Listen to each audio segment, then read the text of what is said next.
Viewing Graciela Valderrama.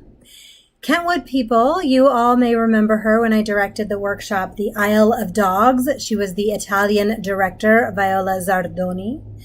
Also, you may remember her from Menopausal Musical, as she starred in that as the Earth Mother, which is also very exciting. So today we get to learn all about Graciela and how she got involved in theater and her thoughts on theater. So let's bring on my mom, Graciela Valderrama. Hey. Hi. Hi. Hi, your daughter. I,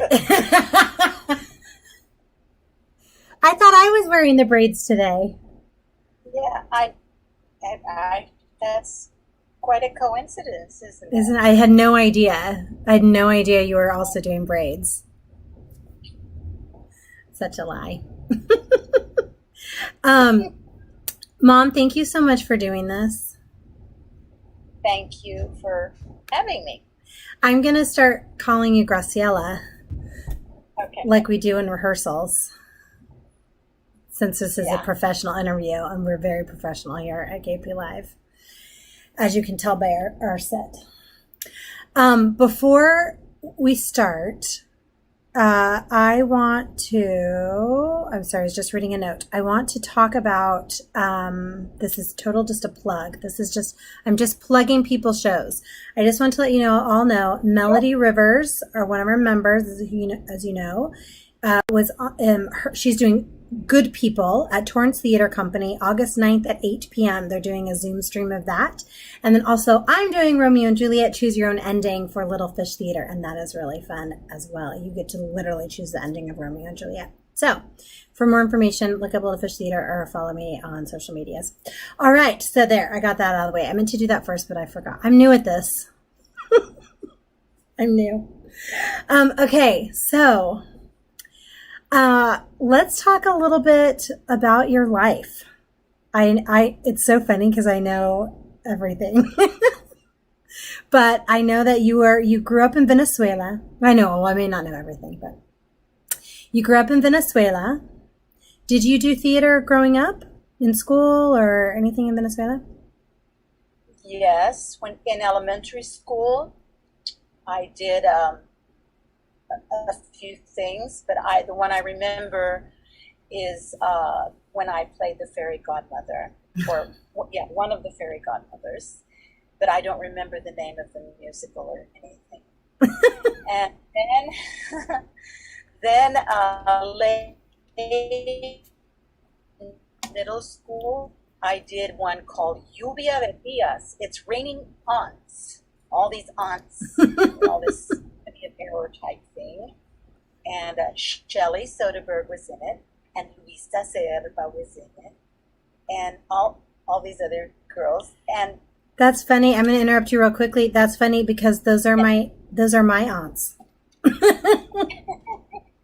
yeah, That's funny. Anyway, go ahead. yeah. And then once in college, one of our classes, I was studying languages at the University of the Andes, and we did a play. We did a pantomime, Snow White and the Seven Dwarfs, but they're all these adults are the dwarfs, and yeah, it was pretty cool. But I was always interested in all the protest theater that was going on down there. But then I can't. You are freezing, so I may have to have you come here and sit in the throne.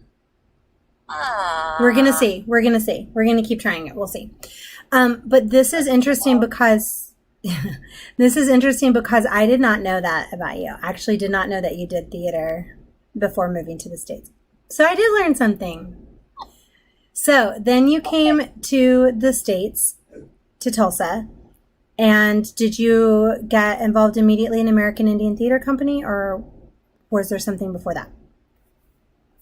No, American Indian Theater Company was the first theater company I got involved with in, I think it was 1979, around there, 1980.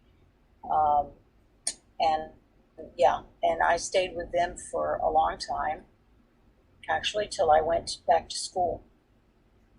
And how did you get involved? What drew you into doing that theater? Why did I get involved in theater? And how'd you get involved in, the American Indian Theater Company and Well, so I've always loved it. I've always loved performing. And I met this lady in a class we were taking together, a medical receptionist class. And I overheard her talking about a play, uh, The Ecstasy of Rita Joe, it was called. I believe that was what it was called. And I went asked her about it, and that was it. I went to the workshops they had, and I got involved with everything they did. I did my first uh, job there was uh, the props master for Barefoot in the Park. Auntie Coco? Claudia Teipel, and and Auntie Coco, and Jim Fields were the leads in that. Oh, And I learned everything there was to learn about properties, furniture, everything, and where to find it, all this. So I did that. Um, I auditioned for it, but I was not experienced enough to do that play at the time. that's so interesting that you got your start doing actually on working crew and doing the technical stuff. I love that. I think that's so great. I, I loved everything. Yeah. But But yeah, go ahead. no, I was just always looking forward to getting a role, Of auditioning. course. But yeah, but I did everything. I did makeup. I didn't do costumes. I have assisted in costumes, like mending things and easy things. But yeah, I love all aspects of the theater. That's so interesting because I feel like I grew up having that respect for all the aspects of the theater as well. And I remember, in high school working, so funny you said that because I worked on doing costumes for Heidi Chronicles with Auntie Coco and Driving Miss Daisy with Tyrone and Carolyn Handy. And uh, it was amazing learning from these professional actors as I just sat on the sidelines helping out. I gained so much knowledge just from working with them and being around them. So I think that's a great introduction to theater. We have one of our viewers, first of all, said two beautiful ladies. So thank you. And then I don't know who Lamp is, but I'm really curious. Our viewer is called Lamp. That's awesome. And then also said working crew is awesome. And you are 100% right. It is such a great experience. So you've done a lot of theater. I know you did a lot of stuff in Oklahoma. And then you came out here.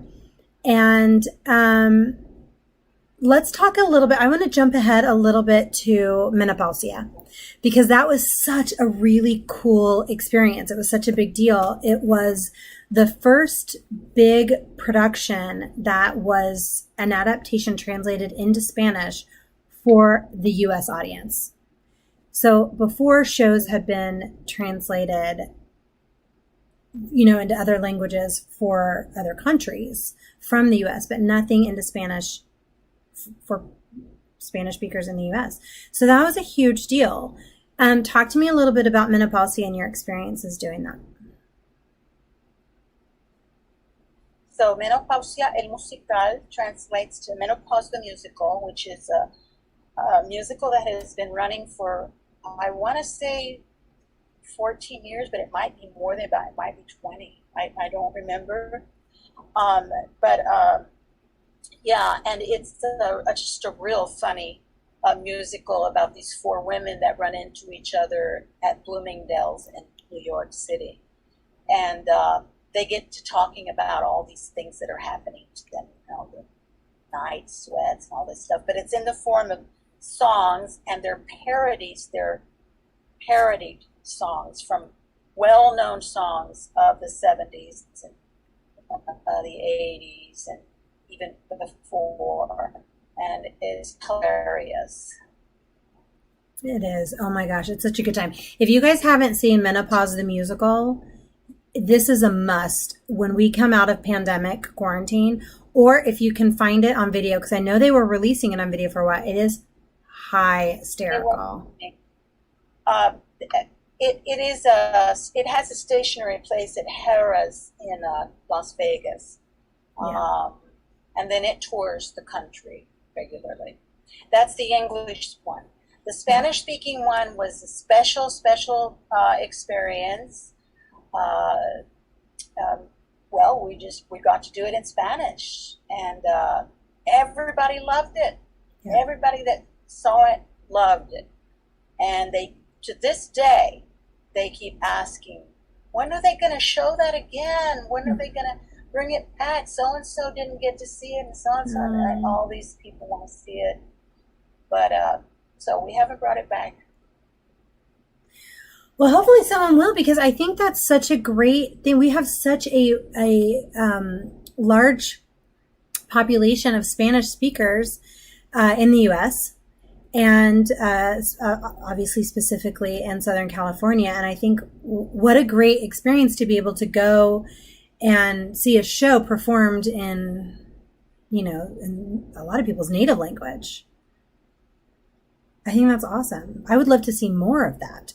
The only other show I've seen in Spanish was El Grande de Coca-Cola. Oh, well, you went to see Los Empeños de una Casa when I did it here for the Bilingual Foundation of the Arts. That is also accurate. You're right. You did that with a broken leg. Me? Yes. I didn't have a leg. When you did the show for the mental health show, I forgot about Las Empeñas. Yes, I forgot about that one too. You've done a lot of theater in Spanish. That one called The Flacos y Locos, Todos Tenemos un Poco. Yes. So we all have a little bit of wisdom and craziness. That's how it translates roughly. Yeah, and I call it the mental health play because it's about a dysfunctional family and how they find some comfort and solutions in going to therapy, and because it's such a taboo and people won't talk about all the things, especially in Latin American families. Everybody just hides everything and pretends like nothing's wrong or nothing's happening, and they don't seek help. And the reason for that play was Doctora Ana Nogales wrote it in order to present it to the community in Spanish. It's all in Spanish. So, and then we have a Q&A afterwards, and everybody, they really respond to that play. Yeah, that's I did. My leg was broken. I did that one in a wheelchair, but I was the grandmother, and she would be in a wheelchair anyway. I mean, I had a blanket over my legs, just like a grandmother in a wheelchair. So that worked out. No, the other play I was talking about, Los Empeños de una Casa, that was something else. That was the classical. That's a classical play piece, by right? Sor Juana Inés de la. And, say her name again, because you started to break up again. So say her name again. Oh, the author Sor Juana Inés de la Cruz. Okay. And that's a classical piece that was written in 1600. 1600. Yeah. And why women couldn't write or perform or anything like that, but the queen liked Spain. It was the virreina, the representative of the queen in Mexico. She really liked her, and so she just wanted her to write plays, write left, and she wanted her to do all that, and she supported her. But it's a long story. But that's great. So I love learning about these different, because a lot of times we don't think about that. If you tell me, what's a classical piece of theater from that time period, I'm going to Shakespeare, right? Like that's really all we ever talk about. So right. I think that's great that we learn about that. And it was an interesting piece, and I'm really glad they subtitled it, because the Spanish was challenging because it was a heightened Spanish, much like Shakespeare. Yeah. Yeah. That's very great. You guys handled it really well, though. Really, really well. Yay. I wanted to bring back really quickly, kind of going to what you were talking about, how communities don't talk about mental health. And I was thinking about that when we were talking about Menopausal Musical as well, because these are things that we're just now talking about as communities. And I think it's so powerful the way that theater can bring those conversations out. I love what you're saying about the Q&A afterwards, and you're saying that you get a lot of participation with those. Like, are people asking questions, or are they sharing things, or what is? Yes, they share their experiences sometimes that are it's very moving. A lot of people are in tears because some of the characters on the stage remind them of their own family, and then they ask a lot of questions, like the big question, where do I go for help? I mean, yeah, very powerful play. I think that's really important. I mean, that shows using a play it's funny too, but it also has some serious points to it. And then Menopausal Musical. What was that? Well, huh? You started breaking up. What did you say? Oh, I'm sorry. So, Menopausal Musical also had a kind of the same reaction. The men were laughing their heads off because they finally understood why their wives were acting the way they were acting during their change of life. It was just kind of like, oh my God. And also it helped people finally just laugh and acknowledge it instead of tabooing it. Yeah, I think that's exactly spot on, is that it allows us to have a conversation about it. It allows us to laugh about the funny things that do go on or happen, and to understand. And it's not anything to be ashamed about, either in either of the shows.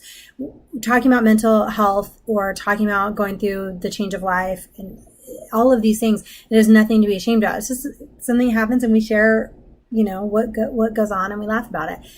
And I think that's an excellent example of the power of theater to be able to spark conversation, educate, inspire, entertain all at the same time. I think that's great.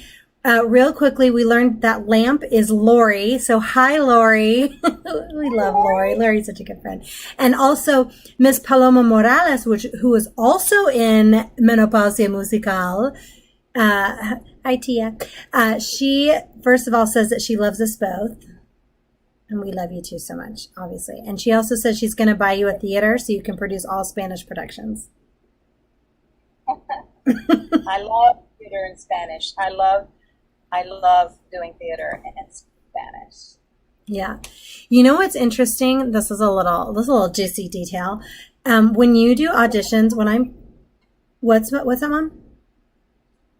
Está W. One more time. One more person got on. Oh, you're so cute. You're watching. I love you so much. Hi, Wade. I got to move my chats out so I can see whenever people ask us questions. So you were saying that you love doing theater in Spanish. What I was going to say is when you have to do auditions that are in Spanish and English, I find it so interesting because, for those of you who don't know, I'm also Mom's acting coach, that whenever we do them, when you're in Spanish, it's like you click in like that. It's so interesting. Why do you think that you connect so much quicker doing Spanish theater than in English? I think it's because I have to say that was my first language that I learned to read, write in, and speak. I heard English all my life at home. We spoke English at home, but in education, I did all in Spanish at first, and I think familiarity with the words and the feelings and the words, and has something to do with it, how I grew up with that. I had a lot of difficulties when I came here and I started auditioning in English. And I kept thinking in the back of my head, I need to be doing this in Spanish. But I just hung in there and did it. I have to be honest, though, you're so amazing. You're such an amazing actress that either Spanish or English, like, it is just stunning to watch whenever you get and invest in a role. It is. What is it's true, though. And I also, we've shared the stage together numerous times. When I was a child, I didn't know enough to appreciate it. As an adult, we did Major Barbara a few years ago, 4 years ago. We did Major Barbara together. And sharing the stage with you is such a joy. It really is. I mean, you're such a giving actress, and you give so much, and you are just so invested that if I wanted to get in my head or go into another world, if I'm looking at you, I don't have that option, because we're in Barbara's house. That's it. So it's wonderful. What's your process when you start approaching a role? Is this just something that just comes natural to you? Do you just spend hours and hours and hours dissecting? Like, what is it that gets you so into? Are you like Daniel Day-Lewis? Are you super method? Well, it depends. I mean, if I'm having trouble, which I haven't encountered a role yet where I'm having trouble of seeing the naturalness of it.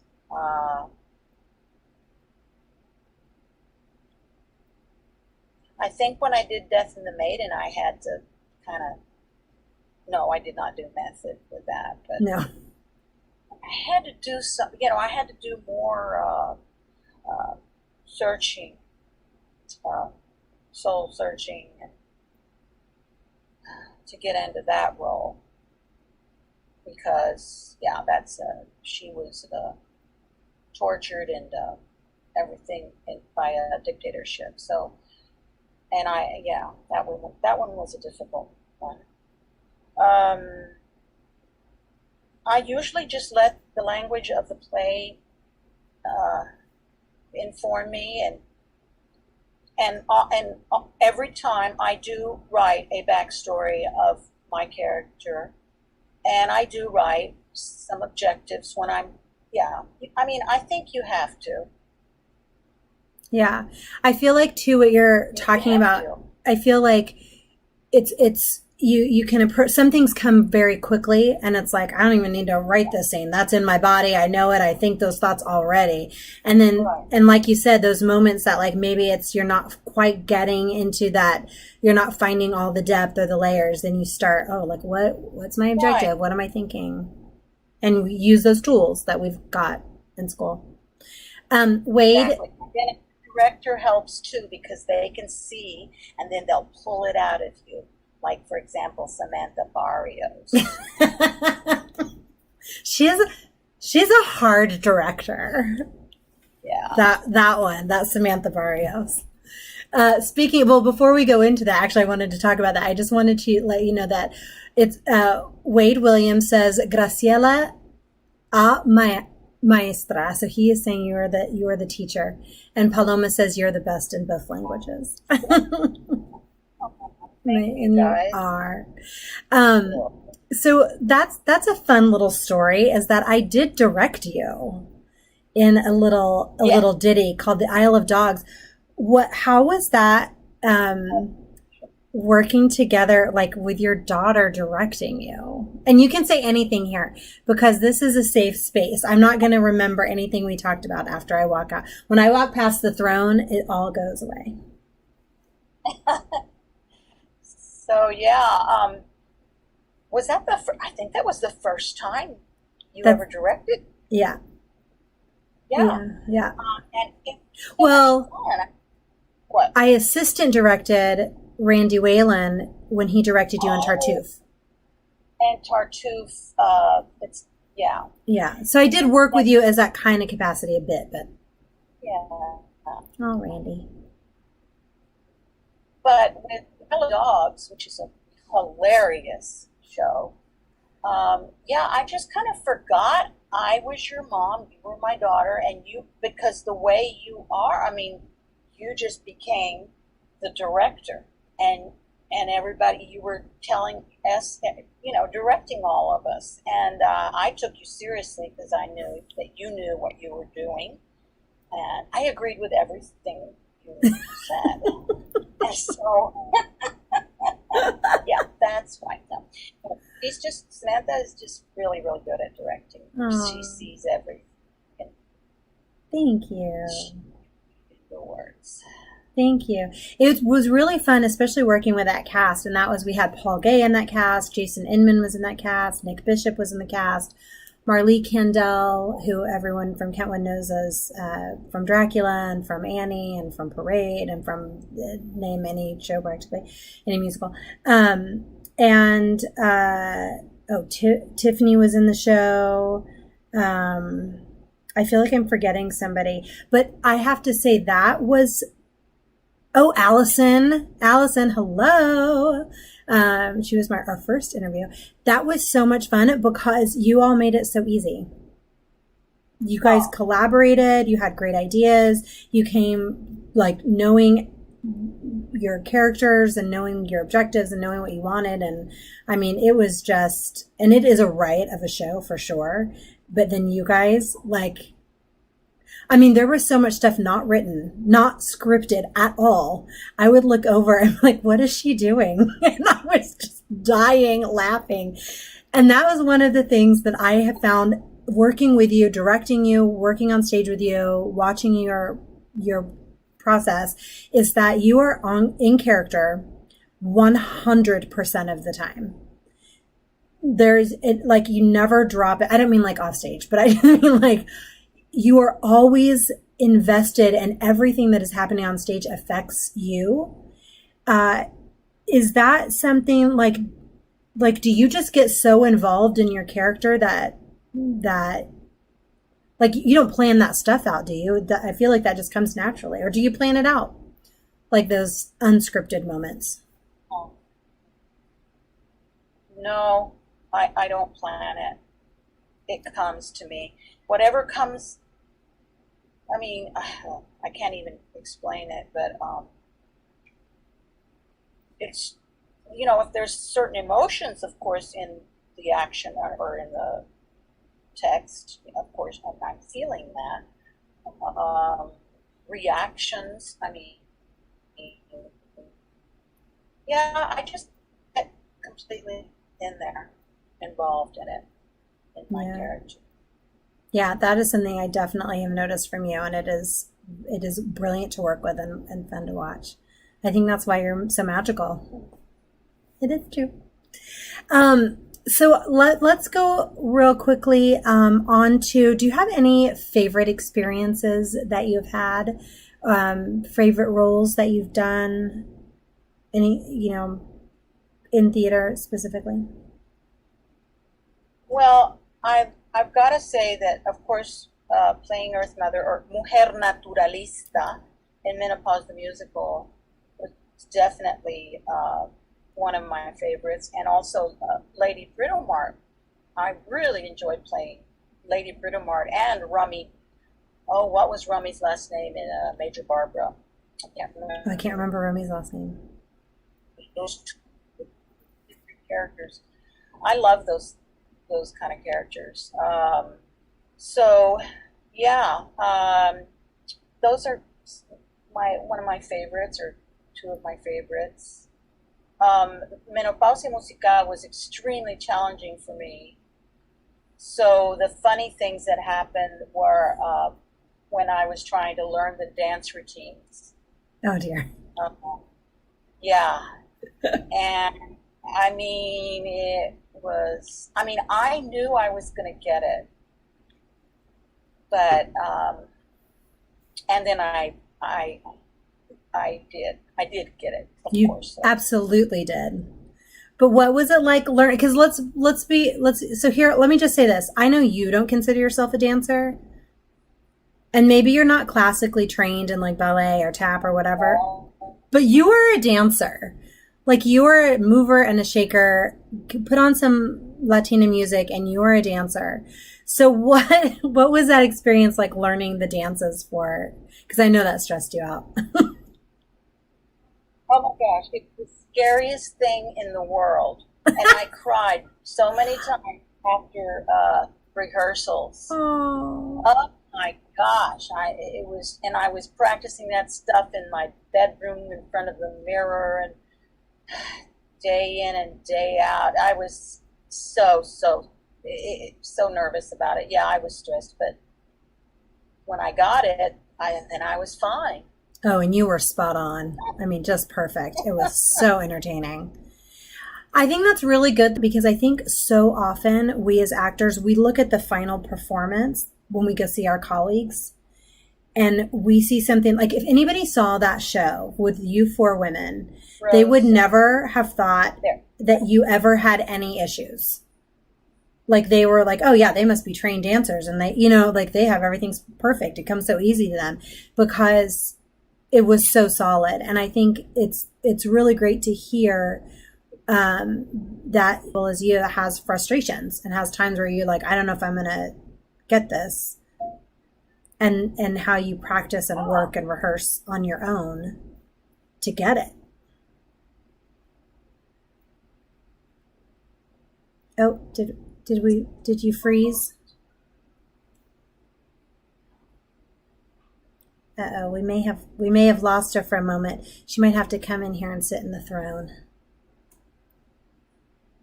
We're not frozen. Oh, you're back. Okay, you froze for a bit. Stable. Okay. I wonder if because we're both on the internet. Back here, the internet is on. No, I'm resigned to the fact that it's going to be bad back here.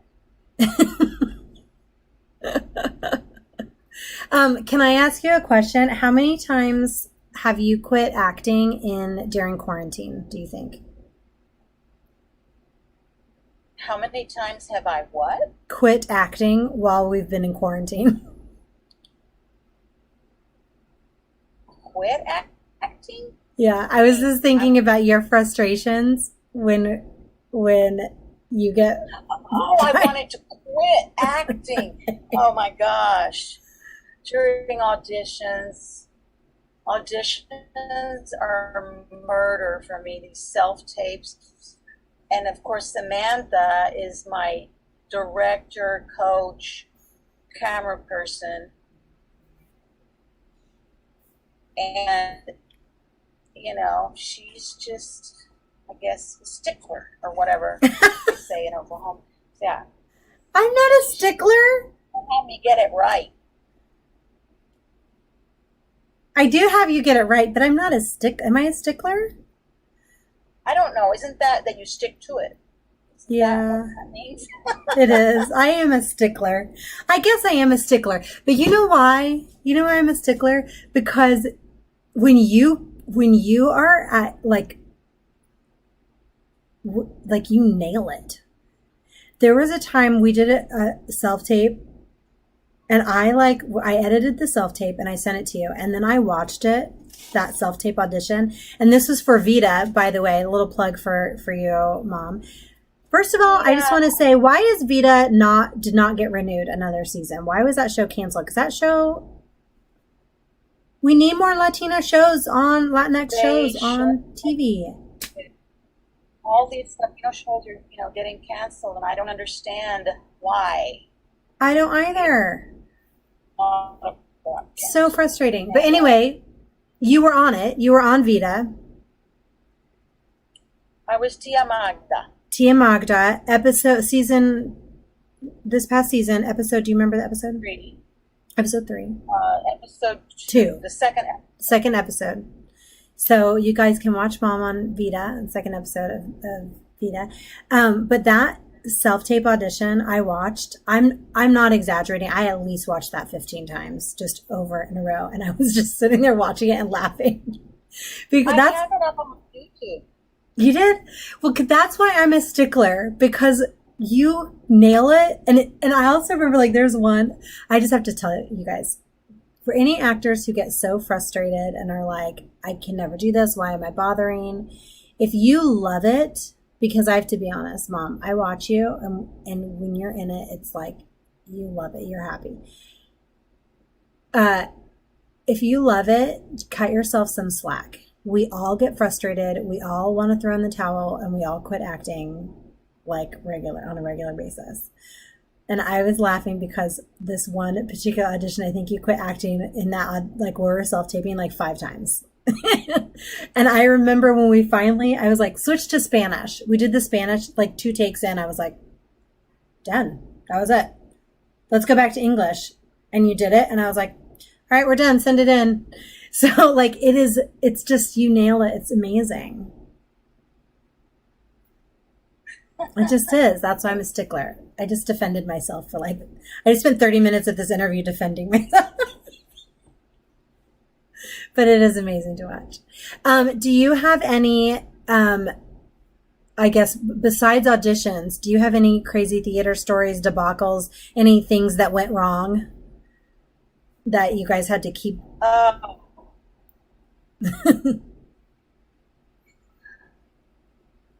One time I was in the musical In the Heights, Lin-Manuel Miranda's Yes. musical In the Heights, and I played Camila, and I blanked out right before I was supposed to sing the line in my song, the song Enough.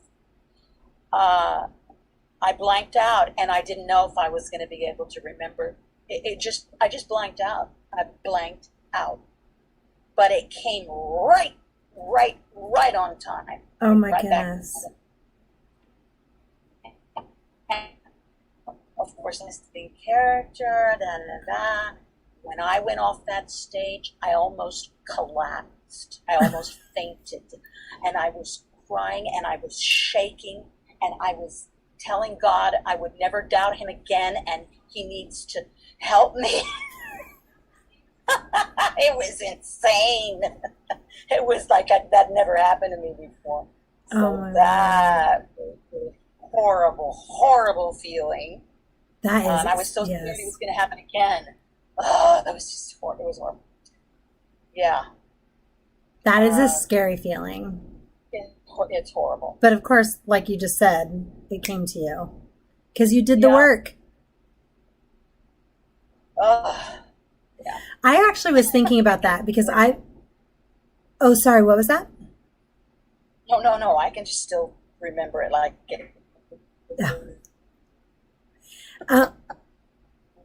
You froze again. Did you say something else? no. Oh, okay.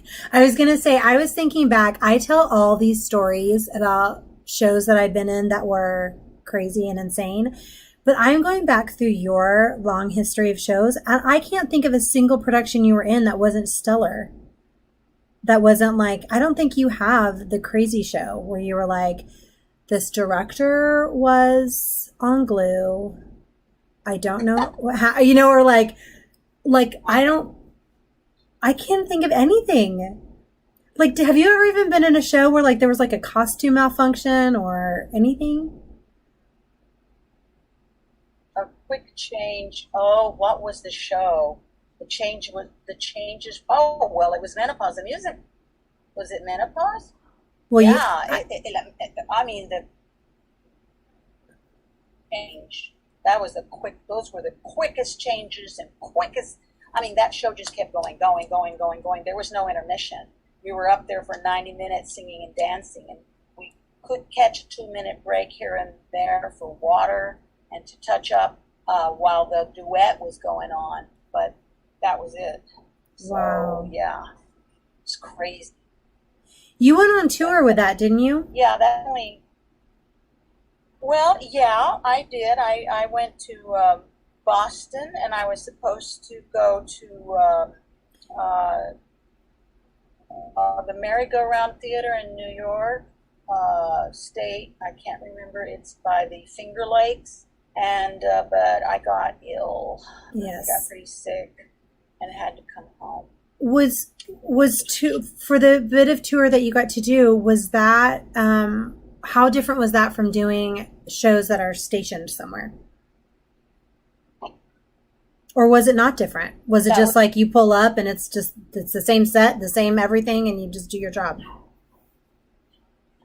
it's the same set and the same, but they added in all this stuff they'd taken out before for the Spanish speaking version. So all of that was back in, and it was not a problem for me to do. And the it's not extra any stuff. different.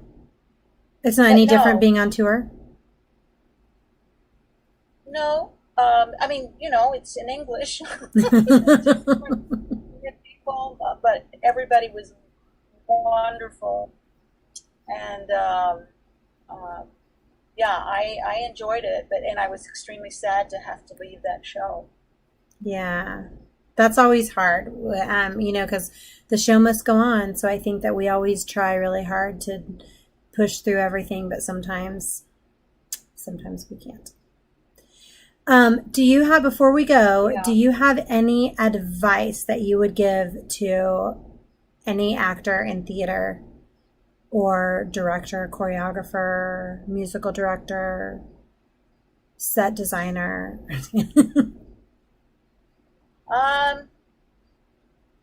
Well, set designers, keep your actors in mind as far as the steps and the way they have to sing, up to the form of something. Keep them in mind. Let's see. What else? I always to be true to yourself, be honest in your role. Somebody told me a long time ago, listen to play this. Oh, say that one more time, Mama. Is your internet's cutting out? Always thank your techies. Always thank the light. Always thank the techies. Always thank your lighting guy, your sound person, and your props person, and the stage manager. Yes. Always kind to them and leave your ego outside. Very important, and that takes training right there in itself. Yeah. That is great advice. Be true to yourself. Be honest. Thank the crew, all of them, and leave your ego outside. I think that's great advice. I think that's probably pretty good advice just in life, actually. Thank people and leave your ego at the door. Yeah, that really is the way to do it. Thank you so much for doing this and letting us hear a little bit about your experiences. I think that's so great.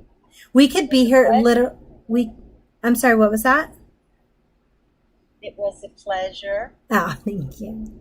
I was going to say, I feel like we could be here for hours talking about, I have so many different shows I want to ask you about and talk to you about.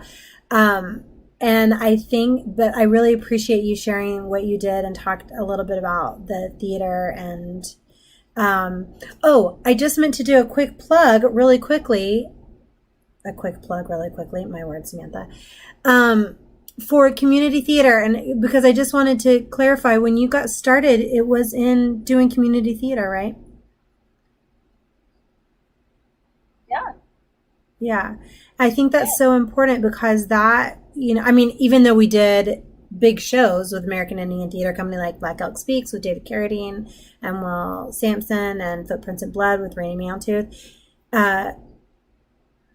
that theater provided an opportunity for people in the community to participate, to get to work with professionals, get to make bonds and learn. I just think it's such an important plug.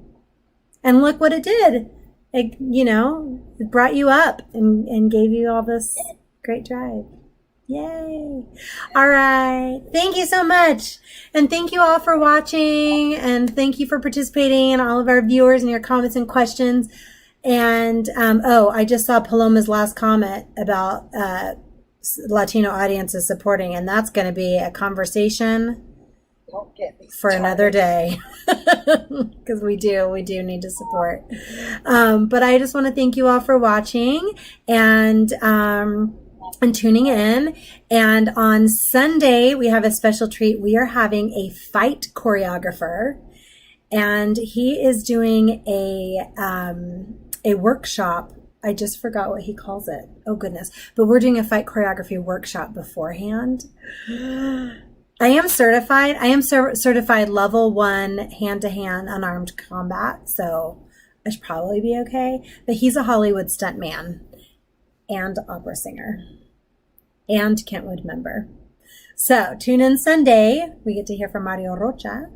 And yeah, all right. See you all later. Thanks so much for tuning in. Bye.